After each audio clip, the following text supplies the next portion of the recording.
Sejam bem-vindos ao segundo capítulo da trilogia Pátria Educadora.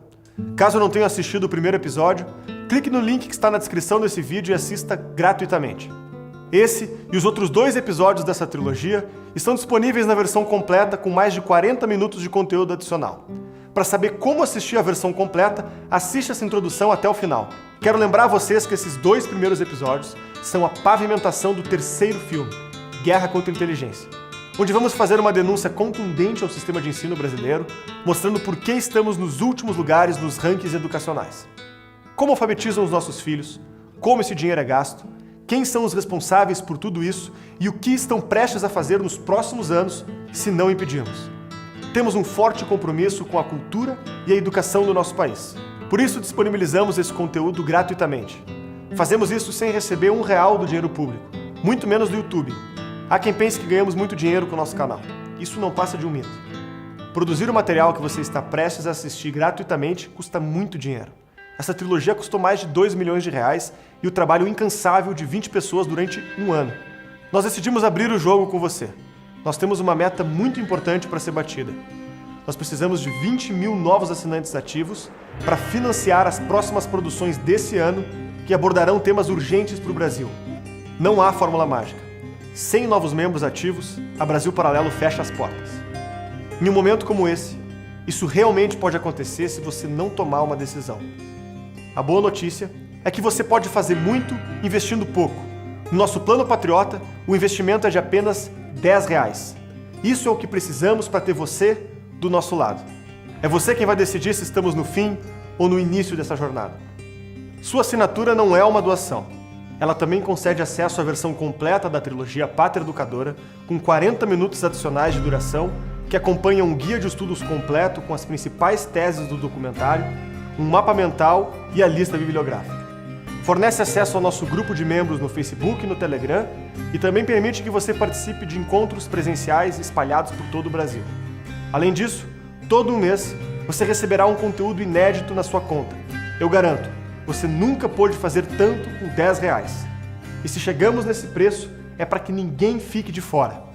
Caso não goste do conteúdo que você assinou ou mude de ideia por qualquer motivo que seja, tem 7 dias para solicitar o seu reembolso, sem precisar de nenhuma justificativa. É a sua decisão que vai permitir que a gente exista e continue trabalhando pelo futuro da cultura brasileira. Precisamos provar que é possível. Antes de começar o filme, pause agora o vídeo, clique aqui embaixo no link da descrição, conheça todos os planos da Brasil Paralelo e torne-se membro com apenas R$10. Muito obrigado por sua atenção e por honrar a nossa confiança. Fique agora com o segundo capítulo da trilogia Pátria Educadora e até breve.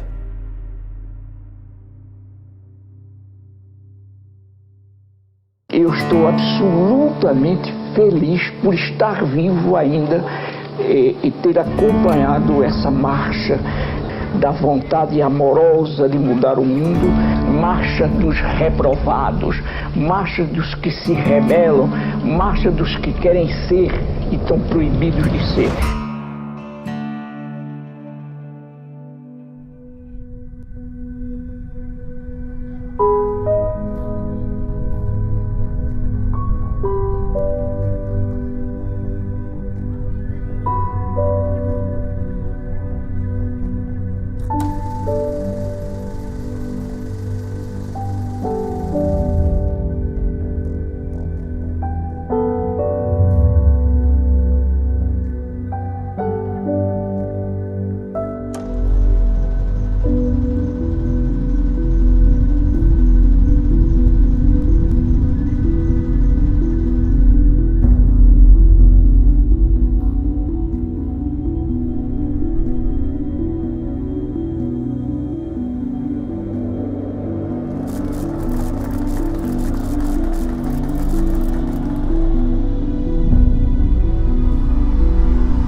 As ideologias políticas da Europa refletiam ao redor do globo. O Brasil não era uma exceção. Um golpe militar derrubou a monarquia e na instauração da República foi tocado o hino da Revolução Francesa. Com dimensões continentais, o Brasil era administrado de forma federativa. Os estados tinham autonomia em relação ao governo central. Uma dessas autonomias era a política educacional. Cada estado decidia como funcionava seu sistema de ensino. Foi só quando Getúlio Vargas fez sua revolução que foram criados os ministérios que permitiriam ao governo central expandir seu controle. Um deles foi o Ministério da Educação. A criação de um órgão centralizador do sistema de ensino nacional traria mudanças profundas na nossa história. Pense quais são as grandes autoridades no Brasil em matéria de educação antes dessa centralização burocrática. Você tem as igrejas católicas, praticamente todo o país. As melhores escolas, elas seguiam métodos católicos, Montessori, Dom Bosco, assim por diante. E os militares. Eram as escolas mais técnicas, geralmente com uma mentalidade positivista. Só que esta mudança não era especificamente para a doutrinação, mas tentava atender demandas reprimidas que o Estado brasileiro de fato possuía, como, por exemplo, índices muito expressivos de analfabetos, índices de pobrezas, enfim.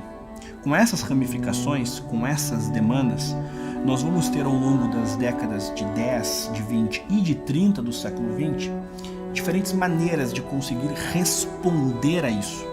E eu gosto de dividir essas maneiras em pelo menos 3 grandes escolas, 3 linhas de pensamento. A primeira linha seria a linha católica. No governo Vargas há um ressurgimento do catolicismo brasileiro, que agora buscava espaço também na política. O movimento católico tentava reestabelecer o ensino religioso no Brasil, apagado desde a monarquia brasileira. O segundo ponto de debate, de choque, ele será organizado basicamente pelos comunistas brasileiros, que também entendiam que o Estado brasileiro tinha que atender às suas demandas. A doutrina marxista também marcava presença no país. Fundado em 1922, o Partido Comunista Brasileiro seguia à risca as diretrizes estabelecidas pela Internacional Comunista, organizando frentes políticas, militares e culturais que perseguiam a Revolução. Vejam que aqui há um paradoxo. Nós temos um marxismo no Brasil que formou-se a partir de um entendimento do papel do Estado. Ou seja, nós não vamos ter aquela linha clássica de Marx em que o Estado deve ser superado. Nós vamos ter no marxismo brasileiro o entendimento que o Estado deve operar a política brasileira, tendo em vista que o Brasil não atingiu ainda as condições ideais para a supressão do Estado. Então os comunistas aqui estarão, que se formaram tendo uma leitura muito precária de Marx. Ainda que com um certo talento individual, por exemplo, do professor Vicente de Souza, que era um lógico, latinista, enfim, figuras como, por exemplo, um Graciliano Ramos, um Drummond. Mas este comunismo brasileiro é um comunismo muito incipiente, ainda com uma visão muito precária, inclusive do próprio stalinismo, do próprio leninismo. Mas nós vamos ter uma outra escola que ganhará força de uma maneira progressiva. Esta a chamada Escola Nova.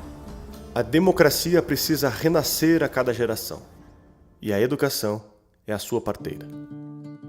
As antigas ideias de Hegel, de uma filosofia com forte presença do Estado, exerceram profunda influência no mundo todo. Um dos casos mais importantes é o do americano John Dewey, fundador da pedagogia da Escola Nova e entusiasmado leitor de Rousseau, Kant e Hegel. Suas propostas baseavam-se numa educação pública, gratuita e laica, que prepara o país para o mercado de trabalho. Para Dewey, a educação servia para capacitar os alunos com habilidades técnicas e ensiná-los a viver adequadamente na sociedade. O John Dewey era um herdeiro da escola pragmática. Para o pragmatismo, o conhecimento praticamente não existe. Só existem convenções. Então, qual é o sentido de um conceito, por exemplo? O sentido de um conceito é o sentido em que você vai usar o conceito. Então, se você define uma bola como isso, assim, assim, assim, não é porque a bola seja isso. É porque você vai usar a bola desta maneira. Tá certo? Então, tudo fica condicionado, vamos dizer, ao uso prático imediato. Então não há mais, a questão da veracidade não existe mais. Veracidade é apenas praticidade. A pedagogia da Escola Nova foi disseminada no Brasil por um de seus admiradores, Anísio Teixeira. A educação escolar é o processo pelo qual se distribuem adequadamente os homens pelas diferentes ocupações da sociedade. Influenciados pela filosofia de Dewey, um grupo de educadores brasileiros assina um manifesto para introduzir a pedagogia da Escola Nova no Brasil. Aquele documento que é o Manifesto dos Pioneiros da Educação Nova, ele, se você ler o texto, ele mostra várias tendências ali. Uma tendência muito forte é do Anísio Teixeira, defendia a ideia de uma educação pragmática, ligada ao trabalho, uma educação prática, etc. Então o Manifesto dos Pioneiros, ele junta um pouco essas ideias.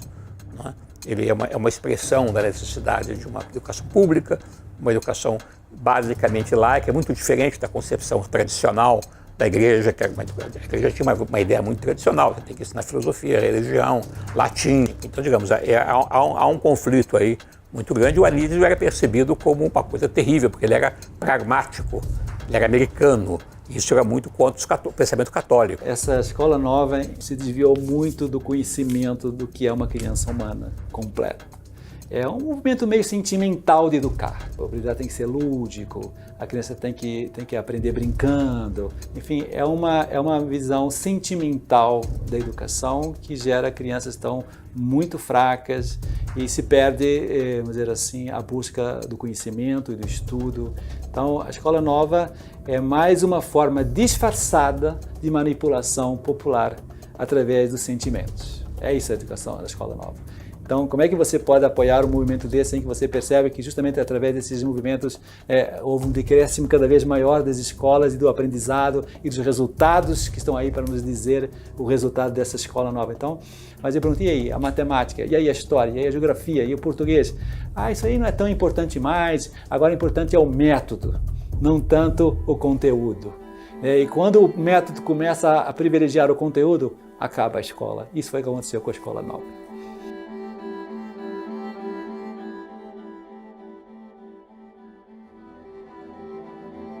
Então, nós vamos ter essas três linhas.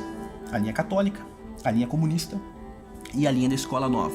Estas três linhas protagonizarão aí, pouco a pouco, com uma ou outra mudança dentro de suas linhas, digamos, norteadoras, incipientes, as suas premissas intelectuais, todos os debates, as discussões sobre o papel do Estado dentro da educação brasileira. Mas note, todas elas defendiam o papel do Estado. Eu acho que o contexto importante da criação do Ministério da Educação é um acordo que o governo de Vargas faz com a Igreja Católica, no sentido de que a Igreja Católica ia assumir o controle da educação e então ela ia dar o apoio para o governo. O Getúlio Vargas ele precisava fazer uma concessão aos católicos. Os católicos eram a imensa maioria no Brasil e eles poderiam pôr o governo abaixo e o que ele mais entendia era de se manter no poder, né? Era o forte dele. Então ele convida um católico de um movimento intelectual católico, Gustavo Capanema, para fazer parte do Ministério da Educação. Capanema é, até hoje, o ministro da Educação mais longevo de nossa história. E não há como falar sobre o Ministério da Educação sem falar de Gustavo Capanema. Capanema, quando ele assume, ele encontrou algumas demandas que eram necessárias. A primeira era de como inserir intelectuais que estavam em oposição ao período Vargas dentro da política. Então Capanema, que vai ter uma amizade de longa data com Drummond, irá chamar Drummond para trabalhar dentro do então novo Ministério da Educação. Convidará também Graciliano Ramos para trabalhar, convidará Portinari para trabalhar, enfim, comunistas clássicos do Brasil com os seus diferentes trabalhos artísticos. Eles irão conseguir atender essas demandas desses grupos bem heterogêneos. Por exemplo, o ensino religioso de fato irá voltar. Nós vamos ter, por exemplo, uma liberdade de ensino que atendia muitas das demandas dos comunistas. Nós vamos ter uma presença de um ensino técnico, como, por exemplo, atendia uma das demandas de Anísio Teixeira da Escola Nova. Ele conseguia ter esse tipo de desenvolvimento. Ele se mantém no Ministério da Educação até a saída de Getúlio Vargas, nessa primeira transição, até assumir Dutra. Quando o governo JK e mais na sequência o governo Jango se consolidam dentro do aparelho estatal, mudarão apenas os atores. Mas o teatro, de fato, ele estará ali, devidamente armado. Por exemplo, sairá Pedro Calmon e entrará a posteriori Darcy Ribeiro. Entrará a posteriori Paulo de Tarso. Mas o aparelho estatal, de fato, ali está. E é interessante citar, por exemplo, Paulo de Tarso, porque Paulo de Tarso, desfrutando de um aparelho estatal que o antecede, foi o ministro da Educação que deu a Paulo Freire a magnitude da experiência de Angicos. Com apenas R$10 por mês você se torna um membro patriota e tem acesso à versão completa da trilogia Pátria Educadora, livre de anúncios e muito mais. Entre no nosso site agora e torne-se membro.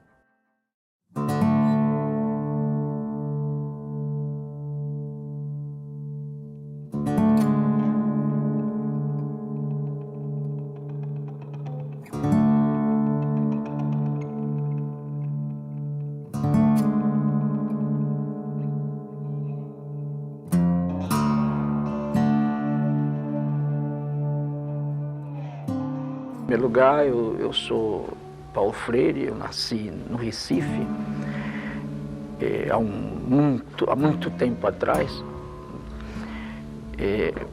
Nasci numa família de classe média, bem comportada, me sentia muito bem, muito feliz dentro da família. Na relação com meu pai, na relação com minha mãe, com meus irmãos, com meus parentes, afinal. Nasci numa casa com um quintal longo, largo, cheio de frutas e de fruteiras e de passarinhos cantando. No período no fim dos anos 20, eu nasci exatamente em 21, a minha família sofre o impacto, como outras, o impacto da grande depressão econômica de 29 e 30. E essa coisa afetou mais ou menos a vida normal da família nossa. Um pouco mais à frente, o pai de Paulo Freire irá morrer. E a alfabetização de Paulo Freire, ela será marcada por esse luto e por essa dificuldade financeira. Paulo Freire tem méritos, por exemplo, a maneira como ele conseguiu alfabetizar-se. Em vários segmentos, ele serve como um exemplo de esforço humano. A maneira como ele entrou na faculdade, a maneira como ele conseguiu graduar-se na faculdade de Direito. E dentro desse itinerário, ele será convidado para ser professor de português. E a partir desse convite, ele irá descobrir como exercer a pedagogia, de como lecionar. Mas como Paulo Freire parou em Angicos? Como de fato este homem que nasceu pobre um dia foi descoberto por um presidente da República e vai ter lançado uma iniciativa com tamanho prestígio já ao seu tempo. Paulo Freire, dentro do SESI, ele começará a lançar essas teses, essas experiências sobre desenvolvimento pedagógico. Ele vai chamar a atenção de um deputado federal no Rio Grande do Norte e ele será convidado a desenvolver uma política de alfabetização de adultos. E a partir desse desenvolvimento ele vai para Angicos. Em Angicos, uma pequena cidade no sertão do Rio Grande do Norte, à beira da antiga estrada de ferro, começaram uma revolução. É uma revolução de verdade, séria, bem organizada. Sua primeira fase durou apenas 40 horas. O alvorecer de autêntica reforma de base que está repercutindo em todo o Brasil e que possivelmente logo envolverá o país inteiro. Angicos é uma cidade típica do Rio Grande do Norte, onde mais de 75% dos adultos vivem e morrem na pobreza e no analfabetismo. E entre os restantes, grande parte só sabe ferrar o nome na hora de votar, incapaz de ler o que escreveu. A Revolução de Angicos foi iniciada para acabar com o analfabetismo, o problema básico do Estado. Para tirar do escuro aquela gente, voluntários sacrificaram as férias e o conforto de Natal para começar o processo revolucionário da educação. Vieram ao sertão para ajudar a salvar o Brasil com honestidade.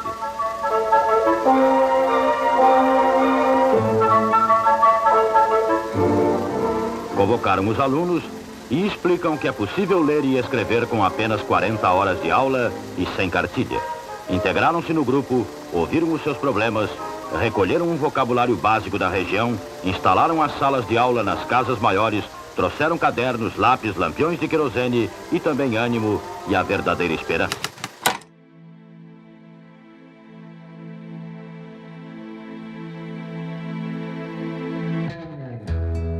E dentro dessa situação, Paulo Freire vai ter aí alcançado o nível de expressão pública em 63 e 64, que já o tornara de fato um protagonista da política brasileira. Porque note, o que é interessante é que na abertura de Angicos, o governador do Rio Grande do Norte lá estará, e no encerramento da experiência de Angicos nós vamos ter todos os governadores do Nordeste, mais a presença de João Goulart e também a presença de Castelo Branco, general, próximo presidente do Brasil. Ele, de fato, estará também na experiência de Angicos. Nós temos ali o aparelho estatal já constituído e início do ano de 64, em janeiro, a consolidação do chamado Plano de Alfabetização embasado nas teses de Paulo Freire. Castelo Branco viu isso e já atento não só à Política Nacional de Educação do governo Jango, desenvolvida em janeiro de 64, mas ele já percebeu, aqui nós temos um problema. E eu sou, então, afastado da minha atividade da universidade, sou preso, afinal de contas me aposentam quando eu não tinha nem tempo de serviço, nem doença, nem queria me aposentar, e eu fui aposentado sem consulta nenhuma. A ditadura considerou, a ditadura militar de 64, considerou, e não só considerou, mas disse por escrito, publicou, que eu era um perigoso subversivo internacional, um inimigo do povo brasileiro e um inimigo de Deus. Quer dizer, ainda arranjaram essa carga para mim de ser inimigo de Deus. Há um Paulo Freire que eu tendo a respeitar, tendo a entender melhor. É o Paulo Freire do começo de sua trajetória. Eu imagino que alguém com o perfil dele, vivendo onde viveu, convivendo com as lideranças políticas, conviveu no ambiente político e social e econômico do Nordeste brasileiro, com a presença de líderes de esquerda que foram significativos no seu tempo. Então eu não me surpreendo que alguém com a formação dele se deixasse seduzir pelo ambiente político da época, não é, para tomar um rumo à esquerda.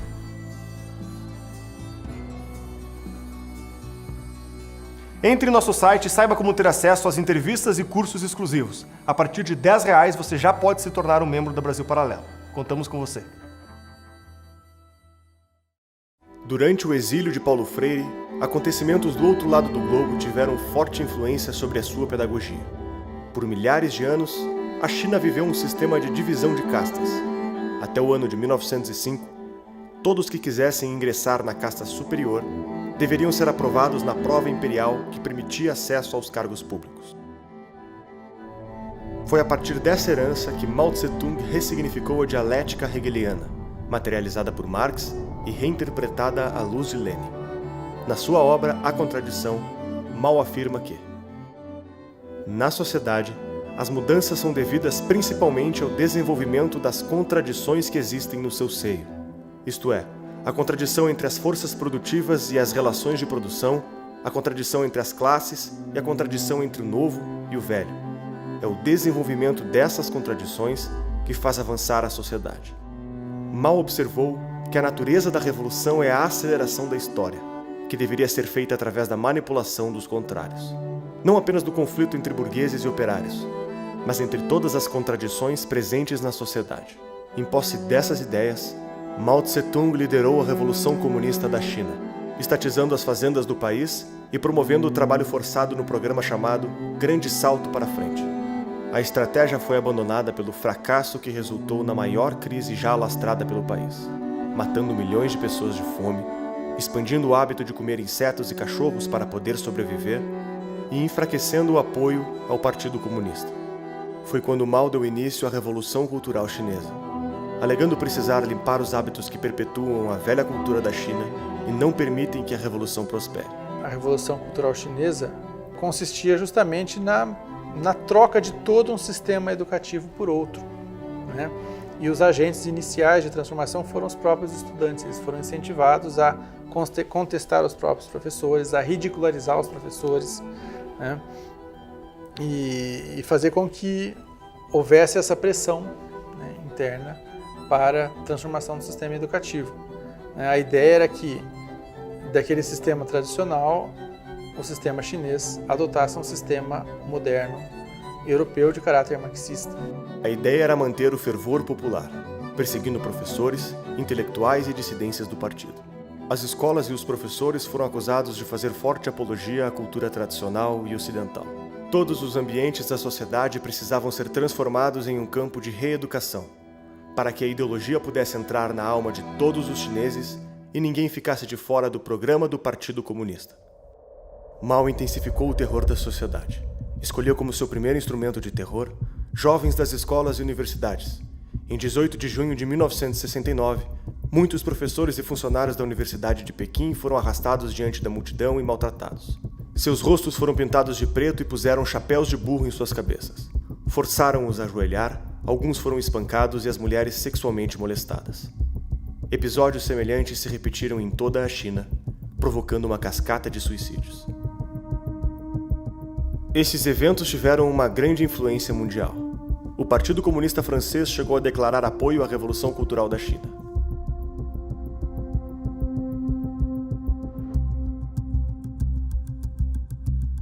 A ideia de uma revolução cultural já vinha sendo gestada no movimento comunista desde o final da década de 20, quando pensadores começaram a observar os rumos da ditadura stalinista na União Soviética e repensar o marxismo. Grupos de intelectuais discutiam a diminuição dos argumentos econômicos e a adesão pela reforma daquilo que entendiam como verdadeiro motor da história, a cultura. Com a disseminação da Revolução Cultural Chinesa, essas ideias ganharam exemplos práticos e entusiasmaram parte da intelectualidade europeia. A França vivia a década do pós-guerra e seu presidente sofria duro enfrentamento da oposição socialista. Foi em 1968 que a história da educação marxista sofreu seu ponto de inflexão.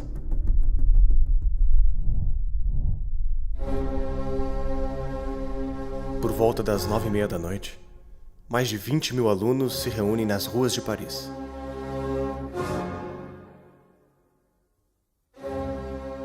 O clima de revolta insufla os ânimos.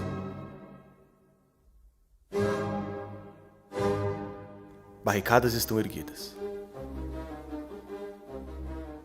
A polícia ronda os estudantes. E às 2h15, o conflito começa.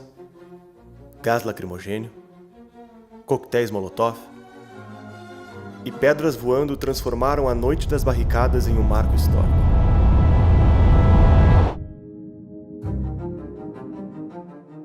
Estudantes denunciavam o capitalismo e reivindicavam reformas nas universidades.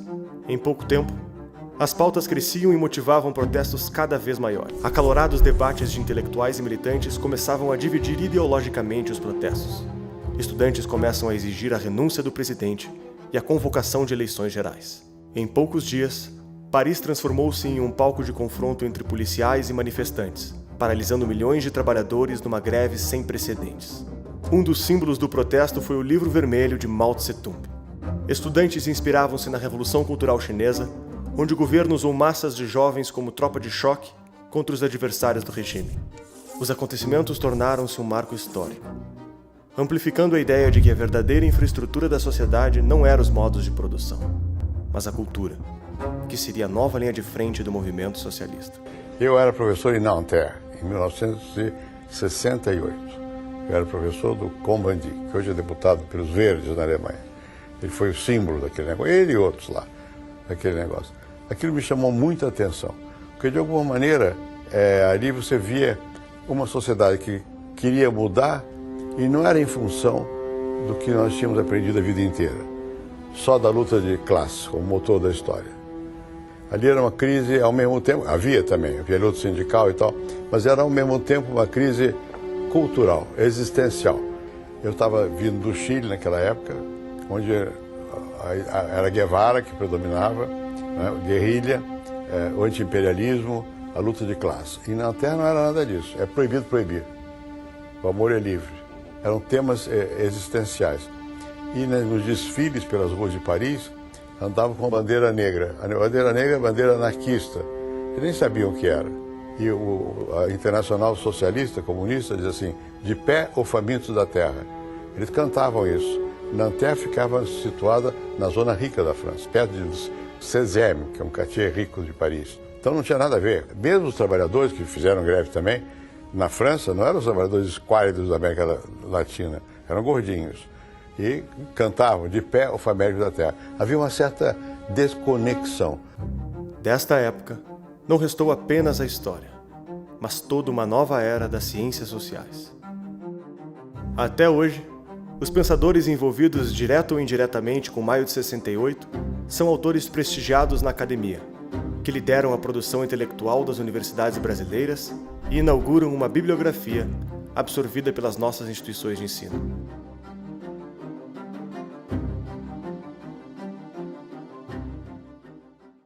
The sign of success of 68 is that invisible. We don't even perceive it as 68. It's simply part of our customs. The other thing is that 68 was the last big attempt of questioning the fundamentals of our way of life, like, is capitalist system the ultimate horizon? 68 was the last moment when people, not just 10 surviving Marxist dinosaurs, were asking this question. 68 fue un movimiento anárquico de destrucción de la autoridad, de las jerarquías, en nombre de un ideal que parecía muy generoso, que era la igualdad, ¿no? Había que respetarlo todo, había que desaparecer toda forma de jerarquías que estableciera una superación, una discriminación, una calificación de las culturas o de los saberes. Pero ese ideal generoso, ¿en qué se ha traducido? Se ha traducido en una confusión en la que ya es muy difícil hacer ningún tipo de calificación o clasificación de la obra artística, por ejemplo, pero también de los sistemas de pensamiento e incluso de los valores morales, de los valores cívicos. Y eso nos ha llevado a la extrema, digamos, confusión que caracteriza a nuestra época. For a start, the thing that most struck me about those students in the street was the sentimentality of their anger. It was all about themselves. It wasn't about anything objective. Here they were, the spoiled middle-class baby boomers who'd never had any real difficulty to cope with, shouting their heads off in the street, burning the cars belonging to ordinary proletarians whom they pretended to be defending against some imaginary oppressive structures erected by the bourgeoisie. The whole thing was a complete fiction based on the antiquated ideas of Karl Marx, ideas which were already redundant in the mid-19th century. They were enacting out, if you like, a self-scripted drama in which the central character was themselves.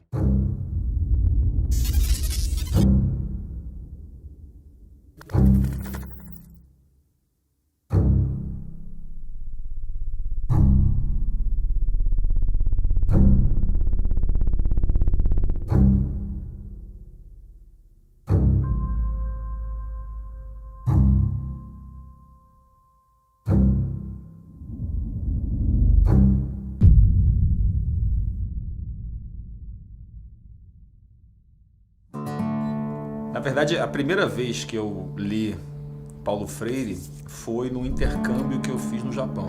E era uma professora americana que dava uma matéria de educação e ela recomendou que a gente lesse o Pedagogy of the Oppressed. E era o livro principal, né, da matéria dela sobre educação. Mais recentemente, pelo meu interesse em educação, eu voltei um pouco a ler Paulo Freire. E o que me chocou dessa vez é que o Paulo Freire é completamente honesto, aberto e explícito acerca da politização da sala de aula. As pessoas não têm noção do que é verdadeiramente a obra de Paulo Freire.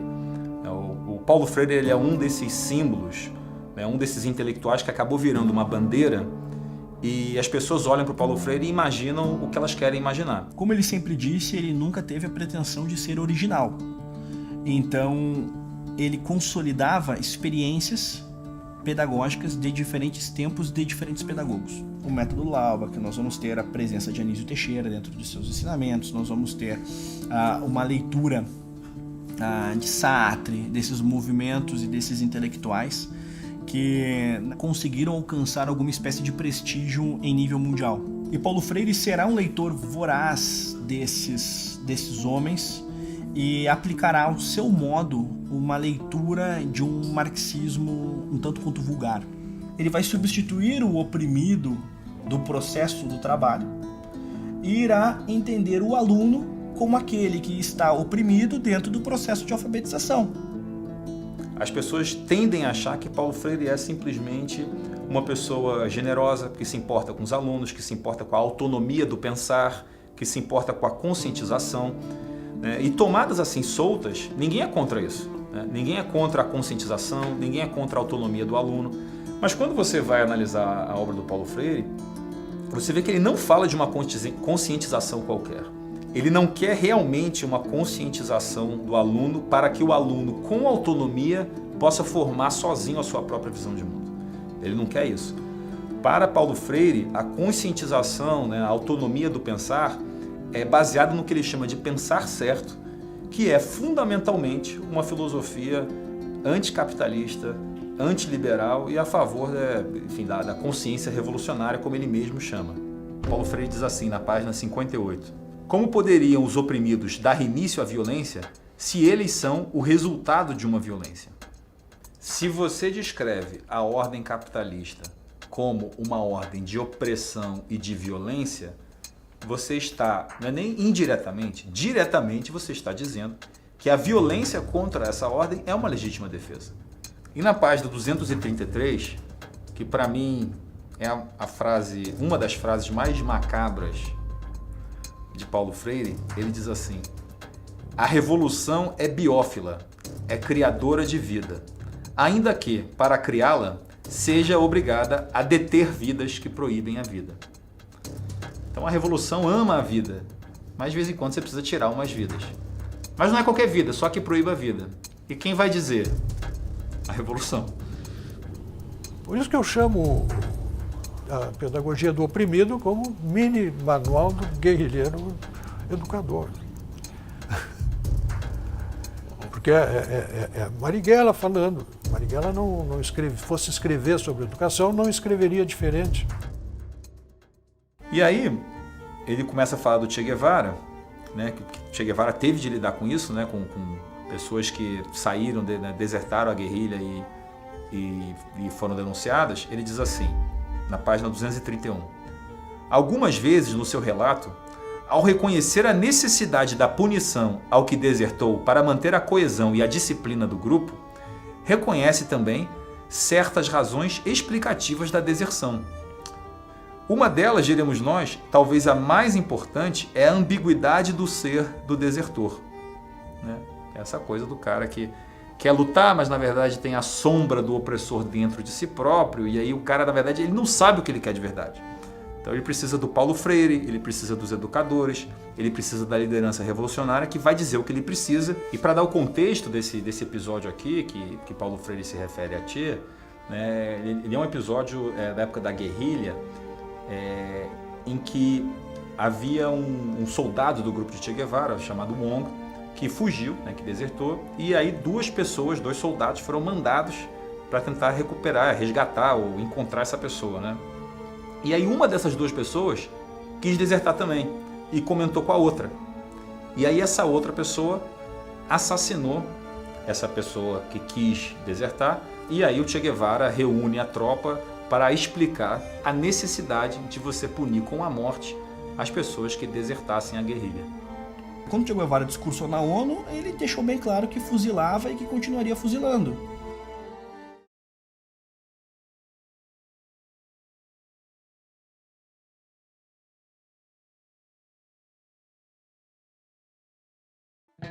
Para Paulo Freire, todavia, Che Guevara foi definido como um sinônimo de amor. Isso é muito interessante porque ele com uma formação católica, ele sabia muito bem, que ele não era ignorante nesse aspecto, que Deus se definiu como amor. Nós vamos encontrar em uma das cartas a João que Deus se define como o amor. Se Che Guevara é sinônimo de amor, logo Che Guevara é sinônimo de Deus, Paulo Freire. E uma vez que ele era um neomarxista à brasileira, um marxista vulgar, nós vamos entender que para Paulo Freire a assimilação do marxismo era justamente nesse tipo de característica, ou seja, uma característica messiânica, em que aqueles que atuam na praxis, eles atuam dotados de poderes que os fazem transcender. Imagina a pessoa que de fato, a pessoa muito machucada pela vida, que trabalhou lá na construção civil, que trabalhou numa fazenda, ela chega para uma escola e ele vai usar justamente os termos ligados à profissão da pessoa para ensinar as palavras. É uma técnica para depois ele ficar dizendo o seguinte: você tem um chefe, você tem alguém interessado, alguém que está te explorando, e ele vai ensinando o marxismo de baixo nível, né? Eu não sei nem se Paulo Freire leu muito Marx, não. O que são as palavras geradoras? Exemplo, eu pego a palavra tijolo e eu coloco em um quadro. Tijolo. E eu começo um processo de apagar sílabas e letras e vou estimulando que os alunos acessem o que está faltando, acessem os sons, enfim. É uma maneira particular de trabalhar a escrita com a leitura e com a memória fotográfica dessas experiências. Só que o método de Paulo Freire ele não para necessariamente na apresentação da palavra geradora. A palavra geradora ela é essencialmente aquilo que parte da realidade do próprio aluno. Mas o método de Paulo Freire ele deve partir da palavra geradora e acessar a conscientização, ou seja, tijolo. Aí você pergunta enquanto professor, o que você faz com tijolo? Aí o seu aluno, por exemplo, ele é pedreiro. E você começa a conversar. E daqui a pouco você está falando sobre salário, o quanto que ele é explorado. Então as palavras geradoras, elas servem para atingir um nível de consciência social. Toda a sua ideia é uma tomada de consciência do mundo. Por isso que ele fala em pedagogia do oprimido. Quer dizer, você precisa ter aquela Klassenbewusstsein, né? A consciência de classe de que fala o Marx. Quer dizer, se você é um proletário, você não está fazendo a revolução porque você tem a ideologia capitalista. Assim que você conscientizar todo o proletário, vai todo mundo pegar a foice e sair degolando o patrão. A revolução será inevitável.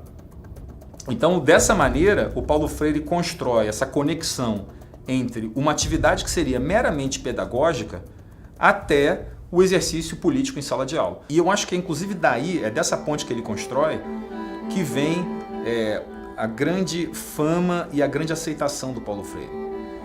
O Paulo Freire ele constrói essa estrada para dar legitimidade à politicagem que o educador progressista já queria fazer antes. Ele cria um álibi, ele cria um pretexto para você poder falar de política dentro da sala de aula. Esta dialética partia de um ponto fundamental, a alienação. Este aluno alienado é o aluno que carrega um hospedeiro burguês. E cabe ao professor retirar este hospedeiro, dar consciência para aquele aluno, independentemente da classe social desse aluno. O Paulo Freire introduz o conceito de consciência crítica. E essa palavra crítica vira uma moda. A partir daí você vai vendo as pessoas serem reputadas por inteligentes, gritando, reclamando de problemas políticos. O Adler diz claramente, a crítica é uma terceira etapa. A primeira etapa você tem uma visão panorâmica. Você entende o quadro. A segunda etapa você analisa, você entende partes constituintes, detalhe por detalhe. Só numa terceira etapa você vai criticar. O Paulo Freire, ele vende a ilusão de que basta você entender que alguém te explora e começar a vociferar isso em público que você é inteligente. E aí você vê muita gente ficando crítica, sem ter entendido.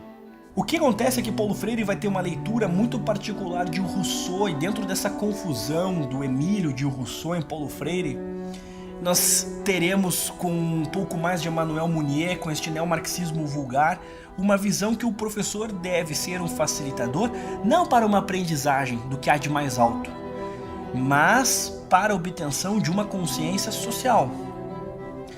Se existe alienação, e a escola deve exercer um papel sine qua non para transformar este alienado em agente da praxis, logo este aluno deverá agir na sociedade, seja esta sua família ou ambiente civil, o ambiente público, o ambiente comum. A revolução cultural toma a sociedade em reconstrução em sua totalidade, nos múltiplos quefazeres dos homens, como campo de sua ação formadora. Você vê que a revolução cultural, para reconstruir a sociedade em sua totalidade, isso aqui é o típico pensamento totalitário. Paulo Freire vai ter citado o Mao Tse Tung na Pedagogia do Oprimido, quando ele vai ter ali manifestado certo entusiasmo com práticas da Revolução Cultural Chinesa. A conhecida frase de Paulo Freire, de que não há saberes que sejam definidos como errados, é uma frase que, dentro do conjunto intelectual de Paulo Freire, ela apresenta uma incoerência. Paulo Freire não respeitava os saberes que ele entendia como burgueses. Comportamentos, envolvimentos com certos tipos de artistas. Para Paulo Freire, e ele cita nominalmente Beethoven, Beethoven representa um comportamento burguês. Então, para Paulo Freire, na verdade, há saberes sim que merecem destaque e outros que merecem correção. Esta é a frase correta. Mas pensemos, como é que um pedagogo apresenta que tudo vale? Se todo saber é válido, qual o sentido de um professor?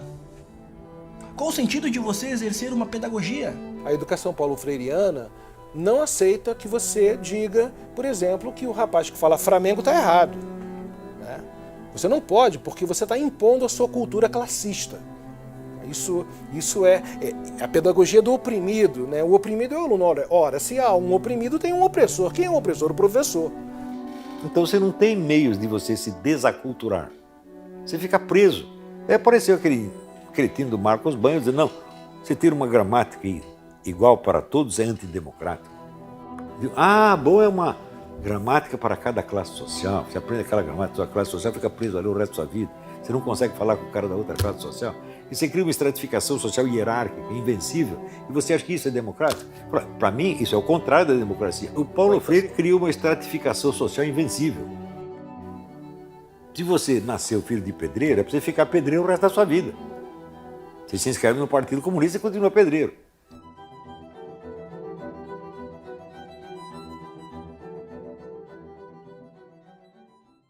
A primeira vez que eu li a carta de despedida de Machado de Assis a Nabuco, eu estava em um trem lotado, e eu comecei a chorar. Com o transporte brasileiro, com todos os seus problemas. A beleza da literatura é esta, faz com que você transcenda. Você não está necessariamente naquele lugar, você está naquele momento no leito de Machado de Assis. Para Paulo Freire, você não deve encarar a literatura dessa maneira. Você deve encontrar na literatura explicações sobre a sua realidade, ou seja, há um realismo que empobrece a linguagem, a literatura, o imaginário. Então, se você já nasceu pobre, você já nasce, dependendo do contexto, sem saneamento básico. E você tem um pedagogo que determina que a sua vida deve ser restrita àquilo. Então você nasce com cheiro de esgoto, você vai para a escola e vai refletir sobre o cheiro de esgoto. Você vai ter passado anos sobre o cheiro de esgoto. E a sua vida vai ser pautada apenas sobre o cheiro de esgoto. E veja, eu não defendo uma pedagogia que aliene o aluno. Muito pelo contrário. As intenções da Revolução Cultural Chinesa estavam expressas na pedagogia de Paulo Freire, que buscava transformar as escolas em um ambiente de consciência revolucionária. Todos os professores deveriam pensar sobre isso. Olha, quer sejam freirianos ou não, mas ele tinha um convite para ir para a Europa e ele tinha um convite para ir aos Estados Unidos. Ele foi aos Estados Unidos, em Harvard, e dessa experiência de um ano, numa das 2 melhores universidades norte-americanas, ele se refere dizendo que esteve na toca do bicho. Como pode ser educador uma pessoa que visita uma universidade como Harvard e diz que esteve na toca do bicho. Como que uma pessoa com esta incapacidade de ver a realidade, de reconhecer aquilo que é bom, aquilo que produz bom resultado, aquilo que agrega conhecimento, e continua vendo a educação com os mesmos olhos e chama de toca do bicho, como se ali estivesse o fator de destruição do quê, Paulo Freire? Do quê? Vou aqui apresentar 2 empregos que Paulo Freire teve durante seu momento de exílio, que são os seus grandes empregos. Um deles para o Conselho Mundial de Igrejas e o outro que ele vai ter trabalhado para a Unesco. No Conselho Mundial de Igrejas, Paulo Freire teve a oportunidade de percorrer diferentes países. Ele fez mais de 100 viagens, disseminando o seu pensamento, tendo obras traduzidas, tendo a oportunidade de utilizar países africanos para aplicar o seu método. Mas note, aqui nós temos já um ponto que explica, em alguma medida, o próprio prestígio internacional de Paulo Freire. Porque note, Paulo Freire não foi um intelectual que foi conhecido por alguém da academia norte-americana, por exemplo, e a partir dessa experiência literária, textual, intelectual, este começou a propagá-lo. Paulo Freire não teve esse itinerário um pouco mais, digamos, tradicional. Paulo Freire, ele, de uma maneira um tanto quanto arbitrária pelo próprio Conselho Mundial de Igrejas, começou a viajar vários países com as suas obras traduzidas, com auditórios preenchidos, com espaços em salas de aula, com uma entrada pela porta da frente em várias universidades. Enfim, Paulo Freire, ele foi alguém que chegou pronto nesses espaços. Não foi alguém que foi descoberto.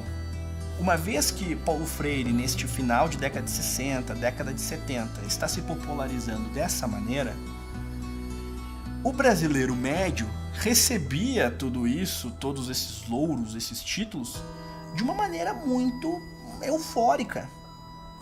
Afinal, é um brasileiro sendo reconhecido do mundo. Esse viralatismo que nos acompanha já há muito tempo em diferentes figuras. E como o próprio Nelson Rodrigues mesmo colocou, o brasileiro buscaria um prêmio Nobel até a nado, porque brasileiro gosta de canudo, né? Gosta de título. Enquanto Paulo Freire esteve no exílio, os militares acentuaram o papel do Ministério da Educação, que nasceu em um espaço ditatorial, em uma ditadura muito mais severa que a que o Brasil experienciou com os militares do poder. Então aquilo que outrora existiu no aparelho estatal de Getúlio Vargas, com a sucessão do Estado Novo, com a presidência de Dutra e com todos aqueles que vieram na sequência, até chegarmos, por exemplo, em Figueiredo, nós vamos ter um Brasil ainda mais tentacular, inclusive na parte da educação. Com a promessa de espantar as ameaças comunistas do país, os militares seguraram o governo do Brasil em suas mãos durante 21 anos. Com o total desgaste das Forças Armadas, a esquerda universitária assumiu um protagonismo que até então não conhecia.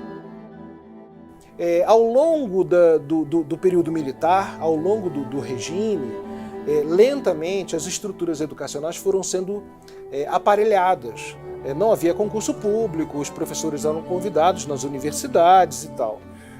Quando eu ingressei na universidade em 81, ainda no que foi chamado de extensão lenta e gradual, né, eu já tive professores na Santa Úrsula que faziam uma doutrinação bibliográfica. Por exemplo, eu fui doutrinado na universidade a não ler de modo algum Gilberto Freire, porque ele havia defendido a ditadura. Então, o professor em sala de aula, ainda no regime militar, não, vocês não leiam Casa Grande Senzala. Evidentemente, você tem a repressão. Não é? Quer dizer, você tem o decreto 477, que já chamava, que é um decreto-lei que ele criava um clima de muita perseguição em cima de estudantes que podiam ser demitidos, expulsos das universidades, professores. Você tem muitas cassações de professores que são postos para fora da universidade por ratos do governo. Eu acho que o domínio da esquerda nas universidades se caracterizou de forma mais evidente a partir da Guerra Fria, assim, que aqui no Brasil significou a ditadura, que foi a Guerra Fria no Brasil. Agora, se você for para trás, se você for para a Europa, por exemplo, e você pensar antes da Segunda Guerra Mundial, por exemplo, no período entre as duas guerras, em que você já tem, grosso modo, as ciências humanas, já era parceira do projeto soviético, inclusive teve gente como Sartre, Simone de Beauvoir, ficou defendendo a violência soviética anos e anos, porque quando veio a Guerra Fria, na Europa, a maior parte dos intelectuais estava do lado da União Soviética. Então, assim, não foi propriamente a ditadura que inventou o intelectual de esquerda. Não tiveram a percepção que o ovo da serpente se encontra na educação. O Brasil tem uma longa tradição de esquerda, desde o início do século com os anarquistas, desde a década de 30 com a expansão do comunismo, da União Soviética, né? A história registra espiões enviados ao Brasil para participar da Revolução, houve a intentona comunista e tal.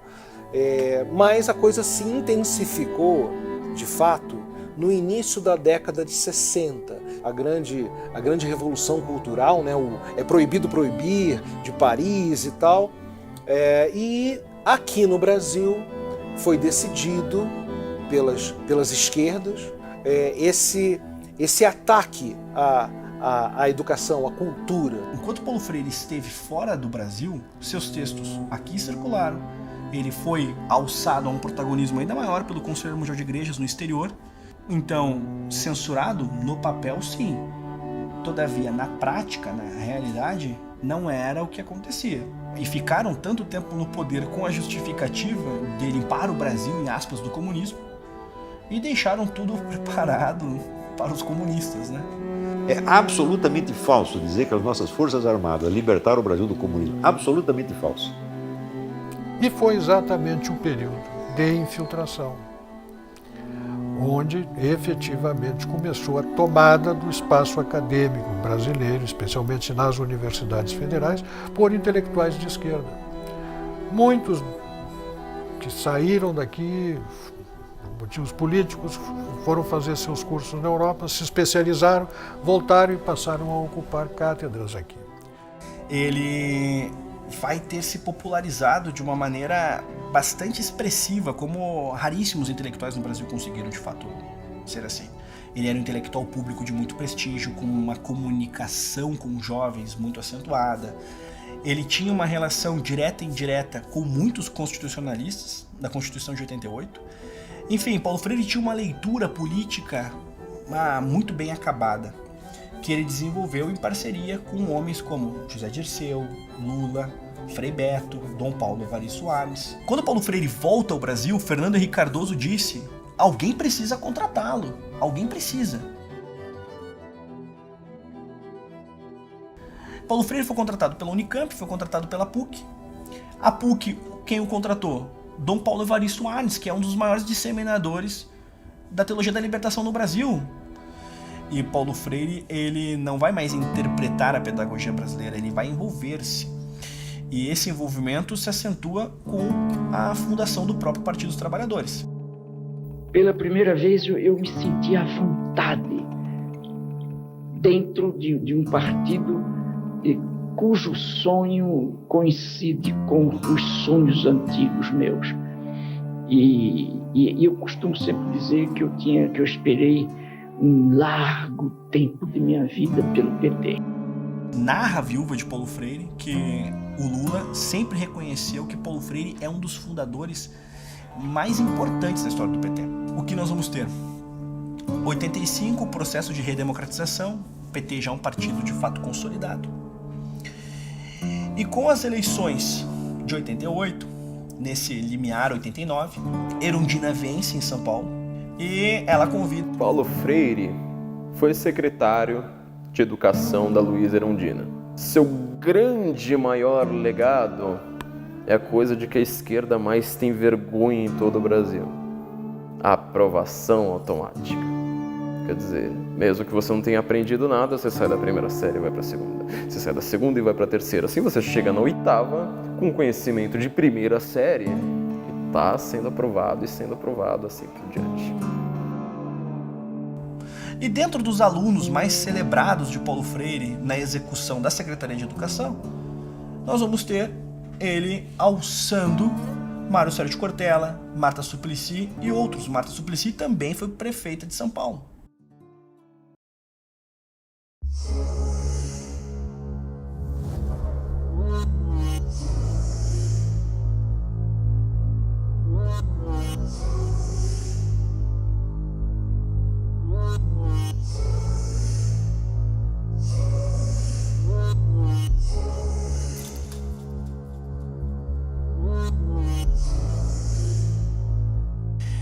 Bem, Paulo Freire morre em 1997 e muito importante que se diga que, diferentemente de outros intelectuais brasileiros, Paulo Freire não se retratou. As posições que ele tinha politicamente, ele basicamente as manteve por inteiro. Nós vamos encontrar em ecos laterais algumas críticas ao stalinismo. Todavia, Paulo Freire morreu entendendo Che Guevara, por exemplo, como sinônimo de amor. Ele morreu entendendo que a Revolução Cultural Chinesa foi uma boa tentativa de aplicação pedagógica. E por que eu digo isso? Principalmente no exemplo de Cuba. Porque Paulo Freire tinha uma viagem marcada em 97 para revisitar Cuba. E a impressão que Paulo Freire tinha em 97, segundo seus próprios biógrafos de maior prestígio, por exemplo, o próprio Sérgio Haddad, Paulo Freire em 97 entendia Cuba como um país sem desigualdade, como um país com excelentes índices em educação, enfim. É claro que as experiências feitas pelos países comunistas simultaneamente desmentiam o discurso. O que eu não entendo é que, passado tanto tempo, esse discurso e essa personagem continue a mobilizar, a inspirar e se tenha transformado em um mito dentro da educação brasileira, um ser quase, uma divindade quase intocável. Não? Escrever contra Paulo Freire suscita iras cósmicas. A última obra escrita por Paulo Freire, ainda em vida, foi Pedagogia da Autonomia, que em um intervalo de menos de 10 anos já ultrapassava quase 700 mil cópias vendidas. Ele diz assim: não posso proibir que os oprimidos com quem trabalho numa favela votem em candidatos reacionários, mas tenho o dever de adverti-los do erro que cometem, da contradição em que se emaranham. Votar no político reacionário é ajudar a preservação do status quo. Sou professor a favor da luta constante contra qualquer forma de discriminação, contra a dominação econômica dos indivíduos ou das classes sociais. Sou professor contra a ordem capitalista vigente, que inventou esta aberração, a miséria na fartura. Ainda nesse tema de que o professor deve trabalhar a conscientização e deve ser o exemplo também dessa conscientização, Paulo Freire diz o seguinte: que podem pensar alunos sérios de um professor que, há 2 semestres, falava com quase ardor sobre a necessidade da luta pela autonomia das classes populares e hoje, dizendo que não mudou, faz o discurso pragmático contra os sonhos e pratica a transferência de saber do professor para o aluno? Vamos analisar. Primeiro ele fala assim: o que os alunos podem pensar de um professor que falava com ardor sobre a necessidade da luta pela autonomia das classes populares? Aí vamos parar aqui. O que o professor está fazendo em sala de aula falando sobre a necessidade de luta das classes populares? Esse é o primeiro ponto, né? E o segundo ponto é o seguinte: é esse professor dizendo que nada mudou, agora faz o discurso pragmático contra os sonhos e pratica a transferência de saber. Quer dizer, e agora está ensinando.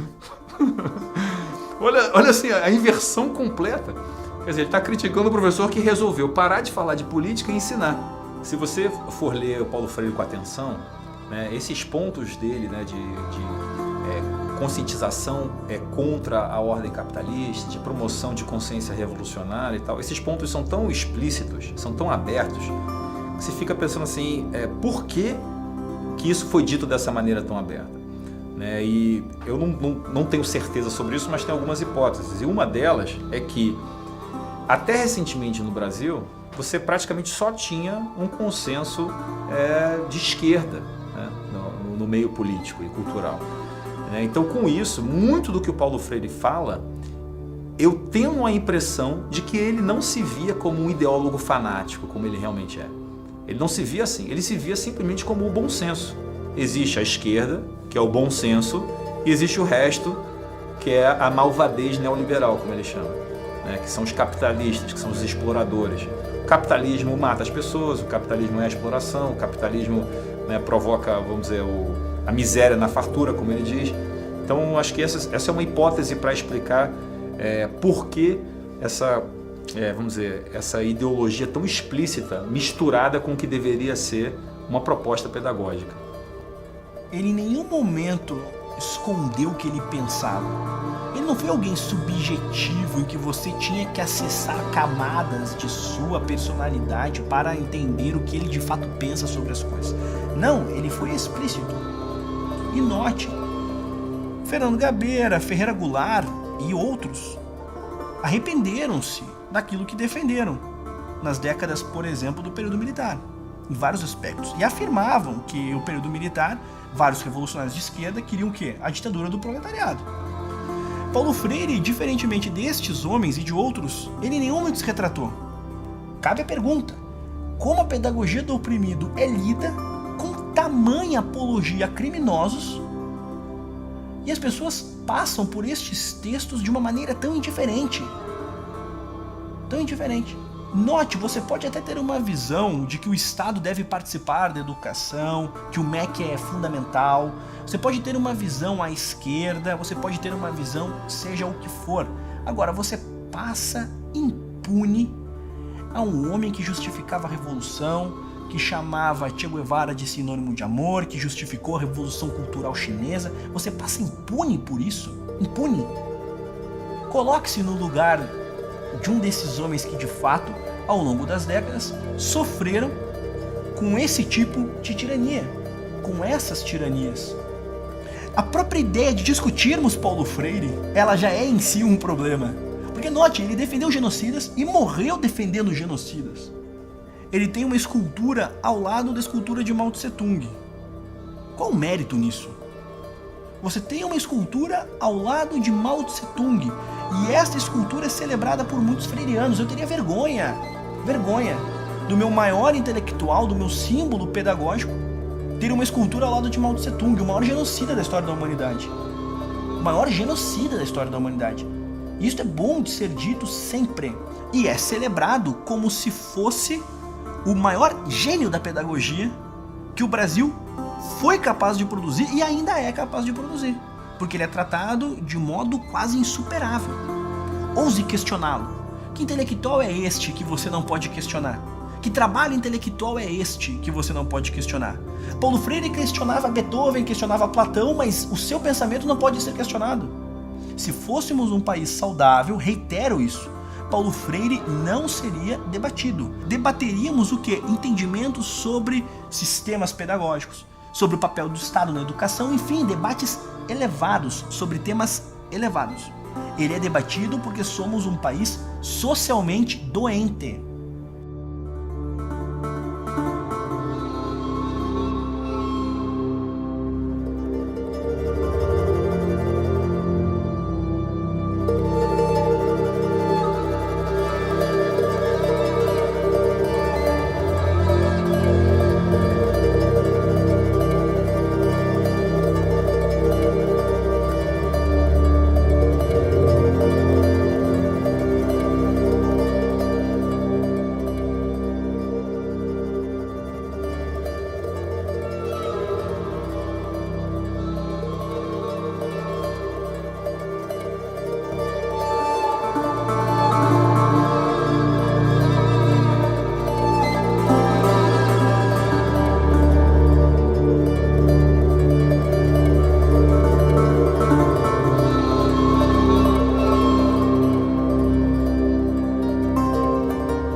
Espero que você tenha gostado do filme. Não esqueça de assistir o 3º episódio da série, A Guerra contra a Inteligência. Lembrando, assista a versão completa e livre de propaganda com mais de 40 minutos de conteúdo extra. Basta se tornar um membro patriota da Brasil Paralelo. Para produzir a série que você está assistindo agora, foi necessário investir mais de R$2 milhões, o trabalho árduo de mais de 20 pessoas durante um ano.